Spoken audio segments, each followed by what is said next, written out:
안녕하세요, 가온입니다. 오늘은 밸류 리밸런싱이란 투자 기법에 대해 이야기해보고자 합니다. 밸류 리밸런싱이란 라오님이 만드신 기법으로 VR이란 이름으로도 불립니다.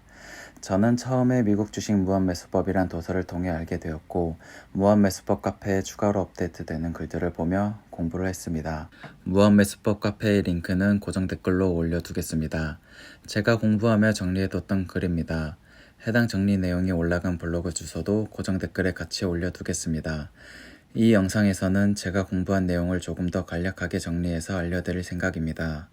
또한 새로 업데이트된 내용이 기준이어서 무한매수법 도서에 나온 내용과는 조금 다릅니다. 먼저 밸류 리밸런싱을 VR이라고 말하겠습니다. VR은 TQQQ와 같은 세배 레버리지 ETF에 장기 투자를 하는 방법입니다. 먼저 최초 원금이라고 불리는 첫 투자금과 매달 들어가는 월 투자금이 있습니다. 여기서 월 투자금을 절반으로 나누어 적립금이라고 부르는데 그 이유는 VR이 2주마다 리밸런싱을 하는 기법이기 때문입니다. 원금에 2주마다 적립금이 쌓이는 방식인 거죠. 이제부터 용어가 나오고 복잡해지기 시작하니 정리글과 영상을 반복해서 보시는 것을 추천합니다. 최초 원금을 V값이라고 부릅니다. VR을 진행할 때 기준이 되는 수치라고 보면 됩니다. 그리고 V값의 범위를 설정하는데 V값의 최소값은 현재 V값의 80%, 최대값은 현재 V값의 125%입니다. V값의 범위란 평가금이 최소값보다 낮으면 추가로 매수를 하고 최대값보다 높으면 일부를 매도를 하기 위한 기준이 되는 범위입니다. 예를 들어 리밸런싱 날 V값이 500만원이라면 최소값은 400만원, 최대값은 625만원이 됩니다. 리밸런싱을 하는 날 평가금이 380만원이 되면 최소값인 400만원보다 낮으니 추가로 매수합니다. 반대로 평가금이 650만원이 되면 최대값보다 25만원이 더 비싸니 25만원어치의 주식을 일부 매도합니다. 이때 우리가 고려해야 할 점은 매수 시 필요한 돈과 매도 시 들어오는 돈은 어떻게 관리해야 하는가입니다. 그래서 VR에는 풀이란 용어가 있습니다. 풀이란 쉽게 말해 저금통입니다. 처음 설명할 때 2주마다 적립금을 쌓는다고 했었는데 이 적립금을 보관하는 곳, 매수 시 필요한 돈을 끌어오는 곳, 매도 시 들어오는 돈을 보관하는 곳이 풀입니다. 예를 들어 매월 투자금이 50만원이라면 적립금은 25만원이 됩니다. 그러면 2주마다 풀에는 25만원이 쌓이게 되는 겁니다. VR을 진행하다 보면 위의 예시처럼 매수를 위해 돈을 써야 할 때가 오는데 그땐 풀에서 필요한 금액만큼 뽑았습니다. 반대로 매도 시 들어오는 돈은 적립금과 함께 풀에 쌓입니다. 이때 주의할 점은 풀이란 개념은 단순히 우리가 돈을 따로 보관하기 위해 만들어 놓은 것이지 돈을 인출해서 새로운 계좌에 보관할 필요는 없다는 것입니다. 저의 경우에는 그냥 달러 형태로 해당 주식 계좌에 두고 있습니다. 기록지를 만들어 기록을 해두기에 다른 주식을 살 때 풀의 금액만큼은 제외하여 풀이 영향받지 않게 관리하고 있습니다. 잠깐 정리를 하자면 최초 원금을 V값이라고 하고 V값의 80%를 최소값, 125%를 최대값, VR을 진행하기 위한 자금을 보관하는 곳을 풀이라고 부릅니다. V값은 리밸런싱을 할 때마다 조금씩 상승하는데 다음 V값을 구하는 공식은 다음과 같습니다. 먼저 1 더하기 기본 상승률 더하기 추가 상승률 수치에 현재 V값을 곱합니다. 이후에 적립금을 더해줍니다. 여기서 기본 상승률은 풀의 비중을 10으로 나눈 수치입니다. 이때 풀의 비중이란 풀을 현재 V값으로 나눈 수치입니다. 마지막으로 추가 상승률이란 마지막 날 평가액 기준으로 정해지는 수치입니다. 마지막 날 평가액이 현 V값 이상이면 상승률 0.005를 추가, 미만이면 추가 상승률은 없다고 계산합니다. 현재 V값이 500만원, 적립금이 25만원, 풀이 100만원, 평가금이 550만원일 경우를 예시로 설명해 드리겠습니다. 풀의 비중은 현재 풀 100만원을 V값 500만원으로 나눠 0.1한 것을 알 수 있습니다. 기본 상승률은 풀의 비중을 10으로 나눈 것이기에 0.02가 됩니다.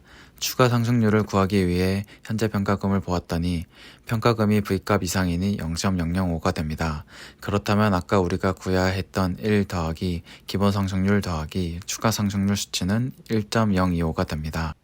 이 수치와 현재 V값을 곱하고 여기에 적립금을 더해주면 바로 다음 V값이 나옵니다. 아까의 예시로 보면 다음 V값은 537.5만원이 됩니다. 이렇게 V값, 범위, 다음 V값까지 구할 수 있으시면 리밸런싱 날에 규칙에 맞추어 매수 매도 예약을 걸면 됩니다. 처음에 VR이 나올 땐 LOC 매수로 진행을 했었는데 업데이트가 되며 지정가 매수로 변경이 되었습니다. 하지만 LOC가 좋아 계속 LOC로 매수하는 분들도 있고 상황에 맞춰 지정가와 LOC를 같이 쓰시는 분들도 있고 장중 매수를 하시는 분들도 있으니 영상을 시청해 주시는 분들도 각자의 취향에 맞게 진행하시면 될 듯 합니다. 제 경우 하락장에는 LOC, 상승장에는 지정가로 예약 매수 매도를 걸어둘 예정입니다. 매수 매도 시 참고하면 좋은 매수점과 매도점에 대해 알려드리겠습니다. 매수점은 최소값을 보유 개수로 나눈 수치입니다. 이 수치를 기준으로 풀이 마이너스가 되기 전까지 LOC 매수나 지정가 매수를 걸면 됩니다. 예를 들어 현 최소값이 4565.6, 보유 개수가 47개, 풀이 543.13인 경우 6개를 구매하면 53개를 보유하게 되고 이때 풀이 마이너스로 변하게 됩니다.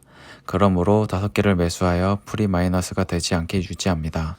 매도점은 최대값을 보유 개수로 나눈 수치입니다. 매수와 마찬가지로 매도점마다 한 개씩 예약 매도를 걸어두면 됩니다. 이때 매도점보다 횡단이 너무 낮으면 매도가 되지 않으니 예약을 걸지 않아도 됩니다. 이번에는 VR의 종류를 설명드리겠습니다. 처음 VR이 만들어졌을 때에는 적립식만 존재하여 이 영상도 적립식을 기준으로 먼저 설명을 드렸습니다. 하지만 계속하여 VR이 업데이트되며 적립식 VR 외에도 인출식 VR, 건치식 VR이 생겼습니다. 첫 번째로 적립식에선 첫 투자금을 모두 사용 후 2주마다 일정 금액을 추가로 풀에 보관합니다. 인출식에서는 첫 투자금의 80%를 사용 후 남은 금액을 풀에 보관합니다. 그리고 2주마다 일정 금액을 인출하여 생활비 등으로 사용합니다. 거치식에선 첫 투자금의 80에서 90%만 매수를 하고 남은 금액을 풀에 보관합니다. 두 번째로 적립식 VR에선 다음 V값을 구할 때 적립금을 더하였는데 인출식에선 적립금 대신 인출하는 금액을 빼고 거치식에선 적립금도 인출금도 없이 계산만 하면 됩니다.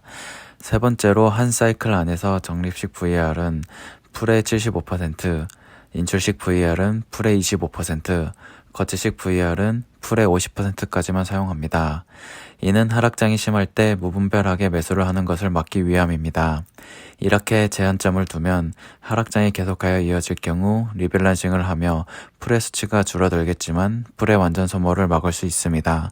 단 VR 초기엔 제한점을 두지 않고 풀이 마이너스가 되기 전까지 매수를 하여도 됩니다. 저의 경우엔 지금은 적립식 VR만 하고 있지만 은퇴 후 노후 자금이 필요한 경우엔 인출식을, 목돈을 장기간 보관할 경우엔 거치식을 사용할 예정입니다. 이상으로 밸류 리밸런싱에 대한 정리가 끝났습니다. 오늘도 끝까지 영상을 시청해 주셔서 고맙습니다.